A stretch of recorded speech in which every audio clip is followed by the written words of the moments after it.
Welcome back to Nick Lenz's Comic Corner, Classic and Non-Classics. This is episode number 2209 and Doubleshot number 2103. I have two Spider-Man trades. Well, one both feature him, kind of, mostly. First that we have is Venom by Ranvi and Al Ewing, Volume 3. This contains Venom, I believe it's... I'm trying to think. I think this is Volume... Not 2, not 3. Volume 5, issues 11 to 16, and material from Free Comic Day 2022 Spider-Man / Venom. By the way, both the trades contain stories from that particular special, that one shot. Now, of course, Ranvi and Al Ewing do, in fact, do the writing. Both issues. Ranvi does issues 11, 12, 15, 13, 14, 16. Yeah, it was 16. Are done by Al Ewing. Our work is still by Brian Hitch. Now, in the case of basically some issues in here. Now, Dark Web is only in 2 of the issues in here. Yeah, only 2. Most of the stuff here has nothing to do with Dark Web. It does have stuff leading up to Dark Web. Yeah, the first story is mostly focused on... I think that in the case of the Ram V stuff, focuses on Dylan. The vision of his father, and... They do mention the fact that his father actually did not want him to become the host of Venom symbiote, because apparently every time he basically put on the suit, this is according to what he says that somehow he kept altering the codex in his body every time he became the host of Venom. Which, that seems quite strange, and it kind of is. Yeah, and mostly we have Dylan attacked by symbiotes in here. Though he's here with Sleeper, who is basically taken from a cat. Venom himself is actually away from him. Yeah, despite the fact Dylan is supposed to be the host of Venom, he doesn't really put on the suit very much in here at all. No, not really. He wants to appear to be his father, but it's not really him. Yeah, then pretty much, well... Then we have Venom turn into this, like a version King in Black. And then Sleeper, and of course they have, like, various stuff related here. We also have here related to mention Alchemax and the Life Foundation. And then we have this happen. This person pop up. Yeah. Now 13 mostly it's basically the stuff with Eddie Brock, where he's basically in this red form and he's trying to get back to Earth. And he does. Yeah, he does. Though he goes someplace he did not expect to go. So we have him going to Limbo of all places. Yes, he goes to Limbo at the end of issue 13 and runs into the beautiful Madeline Pryor, the clone of Jean Grey. Also, Brian Hitch, why the heck did you give Madeline Pryor abs? Yes, Madeline Pryor has got abs. Yeah, and then that leads into this issue here. Now, if you read this just from the Dark Web trade, and if you didn't have the previous 3 issues, you probably not have any idea of how the heck Eddie Brock even got here. Yeah, apparently I'm in Limbo trying to get back to Earth while being lost in space. So, then he meets up with Ben Reilly. Kism. Now, here's something that both these two... Now, apparently, as a reader, I do know this. But apparently... Now, the person who wrote this issue, let's see, 16. I think this was it Al Ewing or Ram V? It was Al Ewing. Yes, Al Ewing. I'm thinking that Al Ewing forgot the fact these two had met each other before. When? Back in the 90s. And of course, Kism's like, oh, did I fight you? I must beat you up. He did. As a matter of fact, he actually was the first villain he beat up when he first became the Scarlet Spider. And Eddie's like, I know your voice. Yeah. Now, I know my friend Tibby is not a fan of the writing of basically Kism in here. But here's the thing. This is Al Ewing. This is not Zeb Wells writing this issue. Nope, Zeb Wells has nothing to do with this at all. He probably is telling, of course, then Kism has to rewrite. Venom kind of rebits his code. And then he becomes like, who's Dylan? Because Eddie Brock is working with Madeline Pryor and Kism, aka Ben Reilly, to find his son. And then we have Hallows Eve. Who is Hallows Eve, might ask? Why, Hallows Eve is Ben Reilly's version of Mary Jane Watson. It is Jeannie, his girlfriend. Yep. So,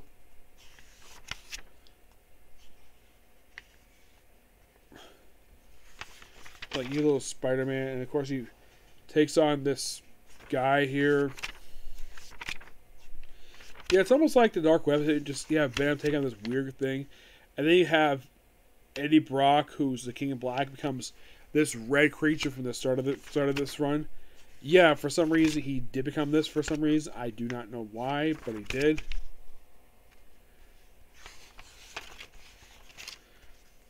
Yeah, this is issue 15. Yeah, they kept these issues out of order. Not sure why, but it did. And then we have this show up. Yeah, who is this? It's Normie Osborn, host to a symbiote.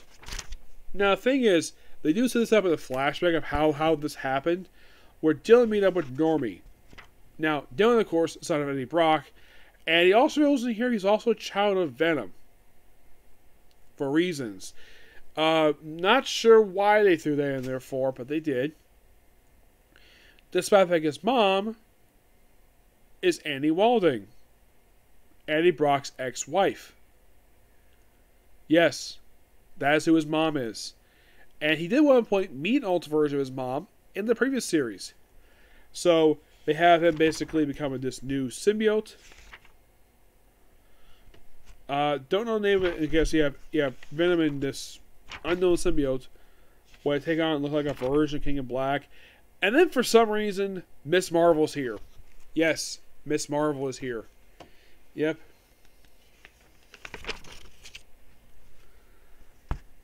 And then we have this guy taking on Miss Marvel, who's basically dealing with her own stuff in her own miniseries. Yes, Kamala Khan appeared in this event. This Spider-Man event, and Kamala Khan is here. Why is she here, you might ask? Because Zeb Wells made her a supporting character in this book. In the Amazing Spider-Man book. For reasons.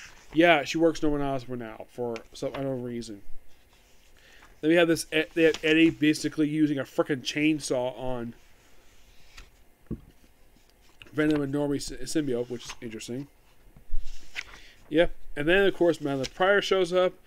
And then the book ends, basically, with like kids look like a bunch of linked to demons.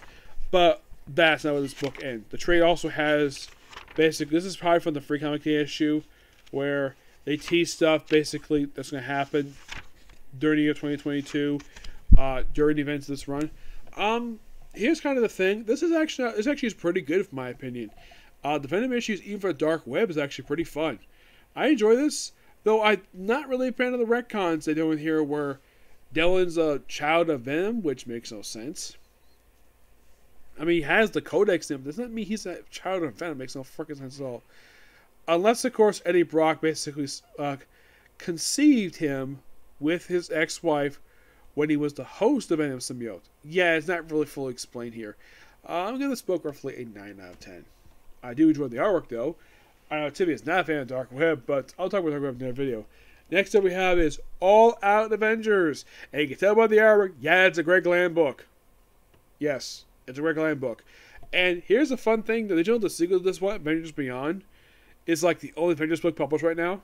Because Marvel ended the main Avengers book and wait for the relaunch under Jed McKay.